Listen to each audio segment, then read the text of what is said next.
गरीब बहू का 10 फीट लंबा आलू पराठा। यार, दिन ब दिन तो ठंड बढ़ती ही जा रही है।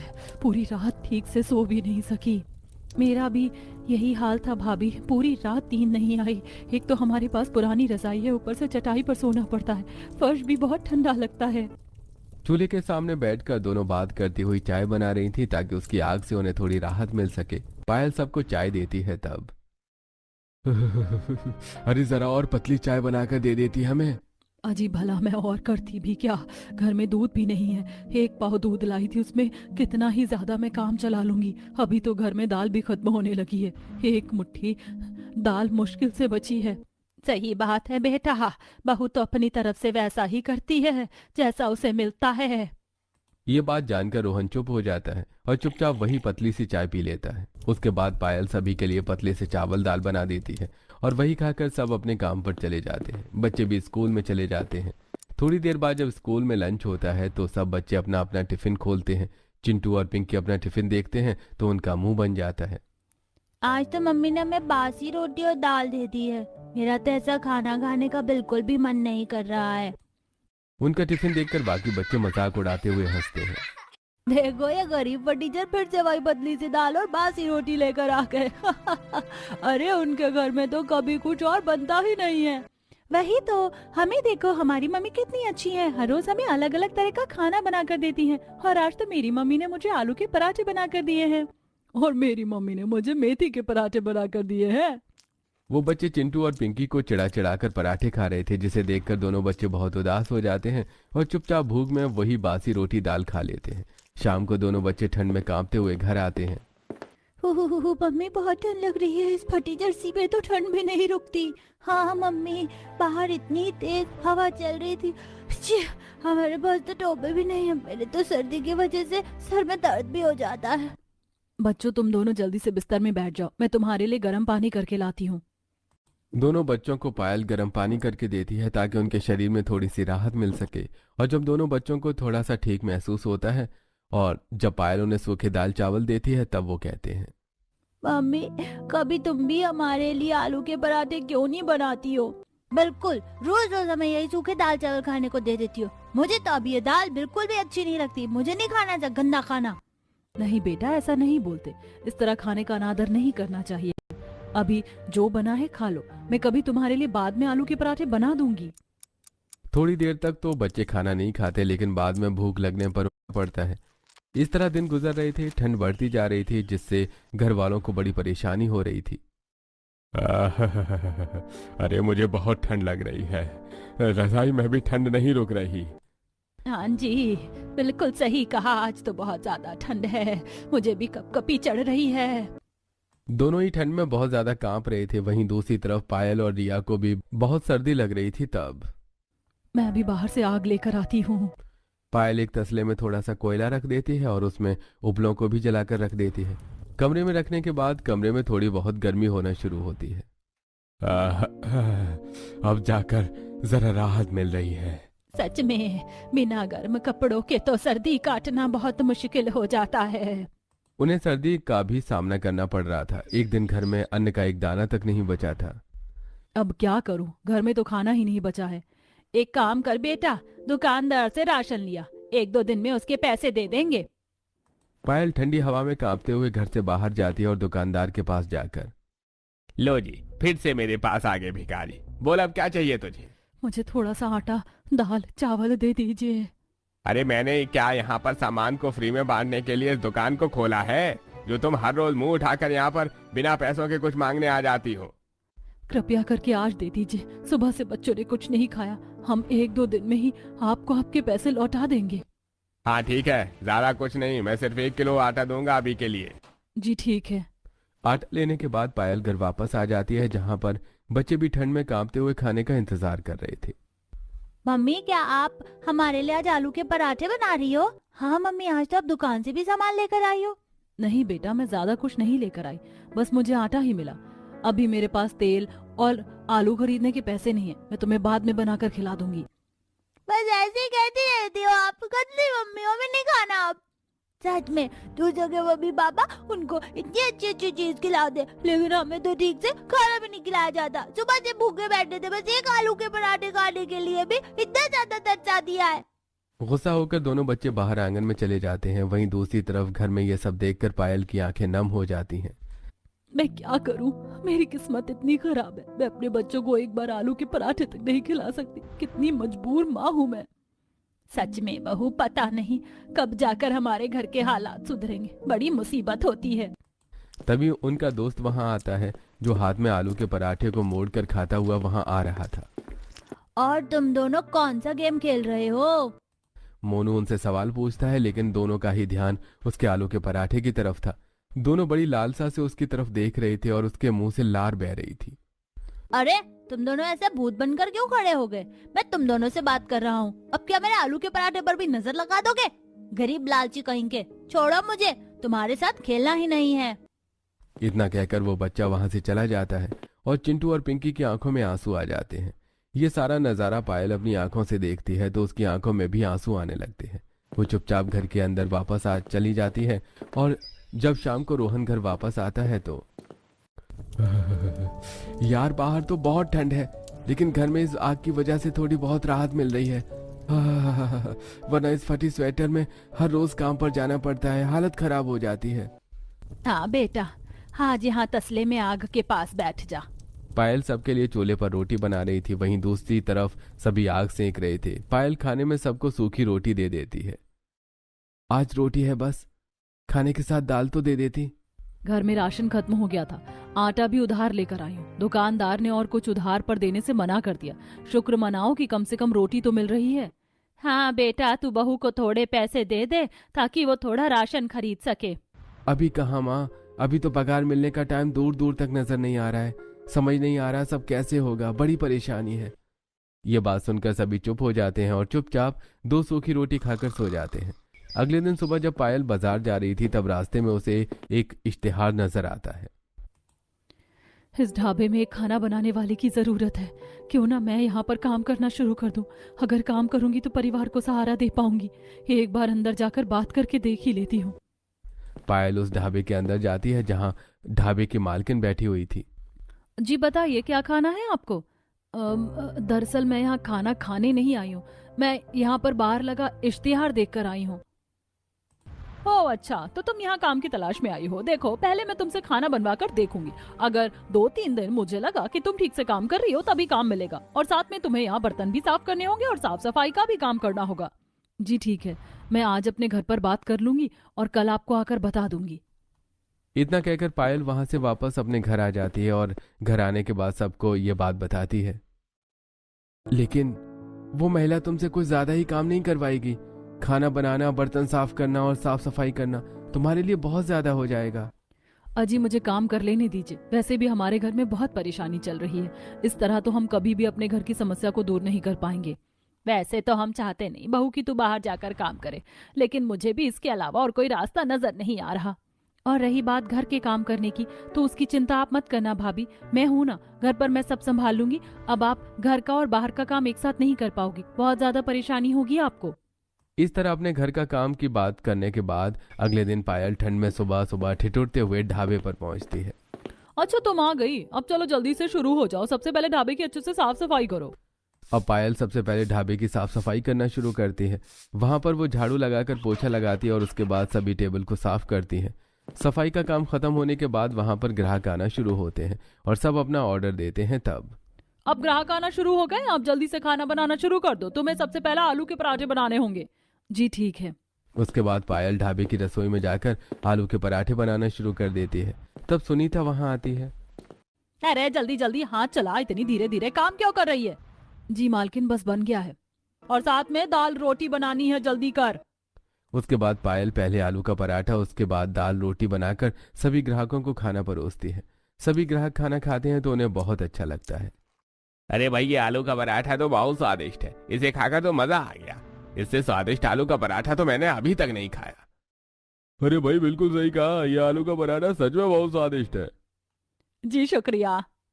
पूरा दिन ढाबे पर बहुत से ग्राहक आते हैं और सभी को वहां पर सबसे ज्यादा आलू का पराठा बहुत अच्छा लगता है। उसके बाद शाम को अरे आज तो मुझे बहुत अच्छा मुनाफा हुआ है। वहीं दूसरी तरफ पायल ठंड में बाहर बैठकर बर्तन धो रही थी। हुई माँ, मुझे तो बहुत ज्यादा ठंड लग रही है। इतनी ठंड में तो मेरे हाथ बर्फ जैसे हो रहे हैं। पायल बर्तन साफ कर रही थी तभी वहां सुनीता भी आ जाती है। अरे जल्दी जल्दी हाथ चला, मुझे भी घर जाना है। अब यहीं पर पूरी रात थोड़ी काटनी है। जी ठीक है मालकिन, बस अभी होने ही वाला है सारा काम।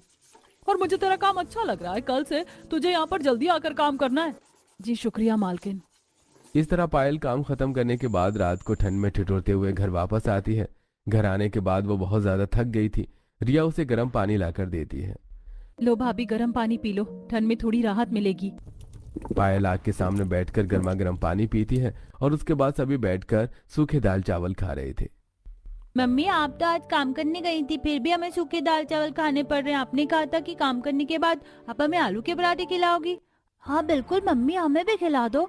बेटा अभी तो मैंने सिर्फ काम शुरू ही किया है, बस तुम कुछ दिन रुक जाओ। जैसे ही मुझे पैसे मिलेंगे मैं पक्का तुम्हें आलू के पराठे बनाकर खिलाऊंगी। इस तरह दिन गुजर रहे थे और पायल भी अब ढाबे पर अच्छे से काम कर रही थी। और जरा ढंग से खाना बना, आजकल पता नहीं क्या हो रहा है, ग्राहक कम आ रहे हैं। जी ठीक है, मैं ध्यान रखूंगी। अब पायल पूरी मेहनत से सारा काम अच्छे से करने की कोशिश करती है, लेकिन उसकी छोटी छोटी गलतियों पर उसे बहुत ज्यादा डांट भी पड़ती। और क्या कर रही है? जल्दी जल्दी हाथ चला कर, अभी तक मेज भी साफ नहीं की है। बस मालकिन कर रही हूँ, बस अभी हो जाएगा। तभी वहां ढाबे पर ग्राहक आते हैं और वो खाना खा रहे थे, लेकिन ठंडी ठंडी हवा ढाबे के अंदर आ रही थी। अरे भाई, यहाँ तो मुझे बहुत ठंड लग रही है। अरे भाई सच में मुझे भी बहुत ज्यादा ठंड लग रही है। अरे बिल्कुल ठंडी ठंडी हवा अंदर आ रही है। अरे बहन जी, आपको ढाबे में एक हीटर रख देना चाहिए। हम ग्राहकों की तो यहाँ पर आकर कुल्फी जम जाती है। ग्राहक जल्दी जल्दी खाना खाकर वहां से चले जाते हैं, क्योंकि ढाबा खुला हुआ था तो वहां पर सभी को बहुत ठंड लगती थी।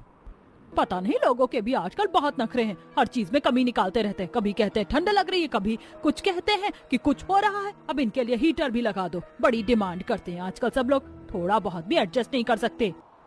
मालकिन, मेरे पास ठंड से बचने के लिए एक तरकीब है। एक तसले में कोयला रखकर और हल्की आग जलाकर अगर हम अंदर रख देंगे तो पूरे ढाबे में थोड़ी बहुत गर्मी फैल जाएगी। उसके बाद पायल ऐसा ही करती है, तो जब वहां पर दोबारा ग्राहक आते हैं तो उन्हें ज्यादा ठंड नहीं लगती और काफी अच्छा भी लगता है। इस बात से सुनीता खुश हो जाती है। तुम काफी अच्छा काम कर रही हो, चलो अच्छी बात है। अब इस तरह समय गुजर रहा था। कुछ दिन बाद सुनीता को पता चलता है कि आपको पता है आजकल हमारे सारे ग्राहक कहाँ जा रहे हैं? वहीं थोड़ी दूर पर एक होटल है जहाँ पर 2 फीट बड़ा आलू का पराठा बनाकर बेचा जा रहा है।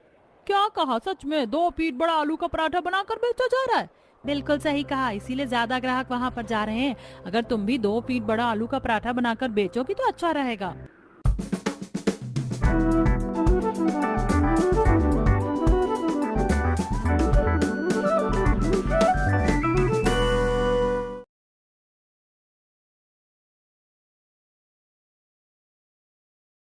उस औरत से बात करने के बाद सुनीता ढाबे के अंदर आ जाती है और खुद से बड़बड़ाते हुए कहती है, अरे पता नहीं क्या क्या अलग अलग अनोखी अनोखी चीजें चल रही हैं। इतना ड्रामा करने का फालतू समय नहीं है मेरे पास। बताओ, पराठा तो पराठा होता है, छोटा हो या बड़ा। भला 2 फीट लंबा पराठा खाने के लिए लोग एक्स्ट्रा पैसे फूक कर वहाँ जा रहे हैं। हाँ, अरे उन्हें तो स्वाद देखना चाहिए। तब सुनीता अपने फोन में रील्स देख रही थी। फोन में एक रील चल रही थी जिसमें एक दुकानदार, आइए आइए 5 इंच लंबा मोमोज खाइए।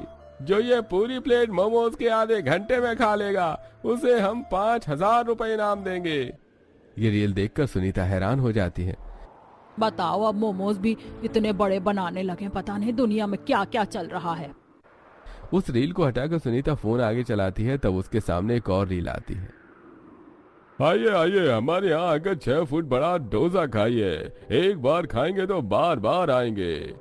ये सब देखकर सुनीता बड़बड़ा रही थी। तभी पायल उससे कहती है, तो मालकिन हमें भी एक बार ये ट्रिक अपना लेनी चाहिए। क्या पता हमारे पास भी ग्राहकों की लंबी लाइन लग जाए और फिर जितना बड़ा पराठा होगा हम उसे उतना ही ज्यादा दाम पर बेच पाएंगे। अरे लेकिन उसे बनाएंगे कैसे, ये भी तो सोचना होगा। है तो बहुत मुश्किल, लेकिन एक बार हम कोशिश तो कर ही सकते हैं। मैंने एक बार देखा था कि एक बड़ा सा लोहे का ड्रम होता है, उसके ऊपर हाथ से बहुत बड़ी रोटी बनाकर डाल दी जाती है। मैंने बहुत बड़ी बड़ी रोटी बनते हुए देखा है, लेकिन पराठा बनते हुए नहीं देखा। अगर हम प्रैक्टिस करेंगे तो सब हो जाएगा। अच्छा ठीक है, अगर तू कोशिश कर पाए तो करके देख ले। उसके बाद पायल सारा सामान लेकर आती है और ढाबे के पीछे वाली एक खुली जगह पर तिरपाल लगाने के बाद वहां पर बड़ा सा ड्रम रख लेती है और उसे आग में पूरी तरह से गर्म करके उबाल लेती है। वहीं दूसरी तरफ उसने बहुत सारा आटा गूंथ लिया था, साथ में उसमें आलू उबाल कर भी तैयार कर दिए थे। एक काम करती हूँ, पहले रोटी बनाकर कोशिश करती हूँ कि रोटी ठीक से बन रही है या नहीं, उसके बाद पराठा बनाने की कोशिश करूंगी। तब पायल हाथ से बड़ी रोटी बनाकर बड़े से ड्रम पर उसे बनाने की कोशिश करती है तो रोटी बनाने में तो वो कामयाब हो जाती है, जिसे देखकर सुनीता कहती है, तूने तो सच में इतनी बड़ी रोटी बना दी, कमाल हो गया। अब बस तू कैसे भी करके हमारे लिए आलू का पराठा भी बना दे। लेकिन ड्रम पर रोटी बनाना तो आसान है, लेकिन गोल सतह पर पराठा बनाना बहुत मुश्किल हो जाएगा। तब पायल काफी देर सोच विचार करती है और उसे एक तरकीब सूझती है। हाँ, हमें इस ड्रम को काट कर सीधा कर लेना चाहिए और उसके बाद इसके नीचे बहुत सारी आग जलाकर तब हम आलू का पराठा बना सकते हैं। अब पायल बहुत सारी ईंट लेकर आती है और वो उन ईंटों की मदद से थोड़ी थोड़ी दूरी पर बहुत ही ऊंचे ऊंचे चूल्हे बना देती है। इसके बाद कटे हुए ड्रम को उसके ऊपर रख देती है, फिर बड़ी सी 2 रोटी बनाकर उन दोनों के बीच में आलू की स्टफिंग फिल कर देती है। मालकिन, एक साइड से पराठा मैं पकड़ूंगी, एक साइड से आप पकड़ लेना और इसे हम इस लोहे के स्तर पर रख देंगे। इसके बाद ये आसानी से पक जाएगा। दोनों मिलकर 10 फुट बड़ा आलू का पराठा आखिरकार बना ही लेती है, जिसे देखने के बाद सुनीता भी बहुत हैरान हो गई थी। अब सुनीता अपने ढाबे के बाहर बड़े बड़े अक्षरों में लिखवा देती है कि यहाँ पर 10 फुट बड़ा आलू का पराठा मिलता है, जिसे देखकर बहुत सारे ग्राहक उत्साहित होकर वहां पर खाना खाने आते हैं। अरे भाई, मुझे तो 10 फुट बड़ा पराठा ही खाना है, लेकर आओ। बिल्कुल सही कहा, मैं तो देखो जरा 10 फीट लंबा पराठा कितना बड़ा होता है, अरे उसे कैसे खाया जाएगा भाई। तब पायल और सुनीता मिलकर सभी के सामने 10 फीट लंबा पराठा लेकर आती है और सभी उसमें से थोड़ा थोड़ा हिस्सा लेकर खाना शुरू करते हैं। स्वाद वही पहले जैसा, पायल के हाथों का, जो सबको पसंद था।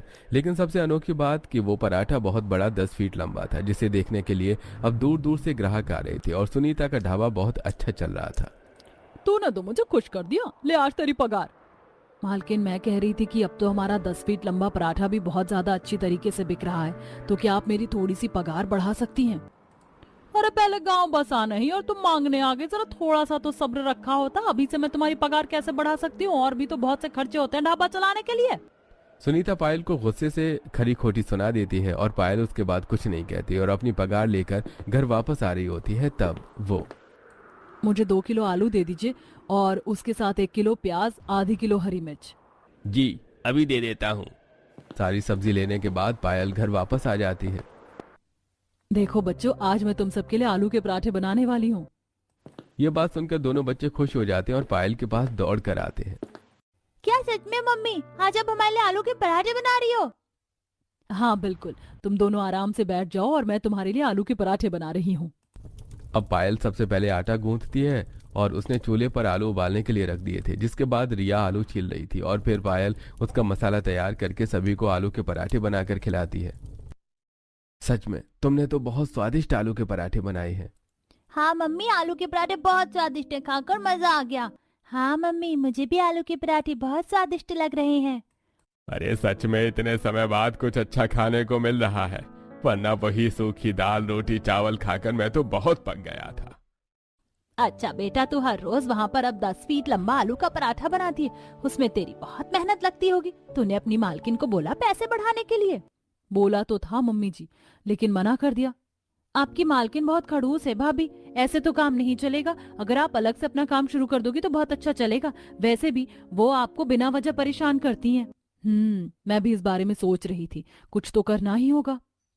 अगले दिन सुबह सुनीता पायल का बेसब्री से इंतजार कर रही थी। ये हर बार मुझसे पैसे बढ़ाने को बोलती है। मैं एक बार इस कॉन्ट्रैक्ट पर साइन करवा लूं, फिर मुझे घबराने की जरूरत नहीं। इस कॉन्ट्रैक्ट पर साइन करने के बाद ये कभी भी खुद से 10 फीट बड़ा आलू का पराठा नहीं बना पाएगी। इसे सिर्फ मेरे लिए ही काम करना होगा। जब पायल ढाबे पर काम करने आती है तब सुनीता उसे कॉन्ट्रैक्ट पर साइन करने के लिए कहती है।